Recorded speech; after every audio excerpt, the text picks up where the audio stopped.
akala ni Vanessa na tapos na ang kanyang problema dito kay Angel Kiara, ay inisip ni Vanessa na hindi na makakagawa ng kasamaan itong si Angel dahil sa kalagayan nito. Ngunit mas lalong gigil na gigil itong si Angel na balikan itong si Vanessa at anak nila ni Marco ang unang punterya ni Angel. Upang sa ganitong paraan kapag mawala umano si Mikay sa buhay ni Vanessa, magiging amanos na umano silang dalawa. Ang nadismaya sila Vanessa sa seguridad kung saan nila nilagay itong si Kiara. Pagkatapos na may nagtangka sa kanilang buhay, nalaman na lang nila na itong si Kiara ay wala na sa mental facility. Saka na nila napagtanto na si Kiara umano ang nagtangka sa kanilang buhay, kaya't pareho nilang napagdesisyonan na lumipat umano sa isang bahay. Hindi naisip ng mag-asawang Marco at Vanessa na alam ni Kiara kung saan nag-aaral ang kanilang anak na si Mikay. Kahit lumipat man sila ng ibang bahay, matuntun pa rin ni Kiara ang anak nila. Tatangka ang dukutin ni Kiara itong si Mikay at ito umano ang tatapusin niya para masingil ng lubos itong si Vanessa. Tatangkaan ni Kiara ang buhay ni Mikay, mas mabuti ito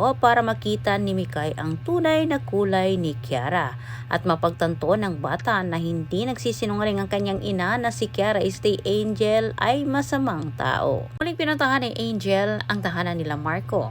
Ngunit wala na ang mga ito. Ni Angel na siya iniwasan ng mga ito pero hindi pa umanuhuli para hindi maisagawa ang kanyang plano. Agad niyang pinuntahan ang paaralan kung saan itong si Mikay. Naman si Angel Kiara na hindi siya makilala ni Mikay dahil sa maskara ng kanyang suot.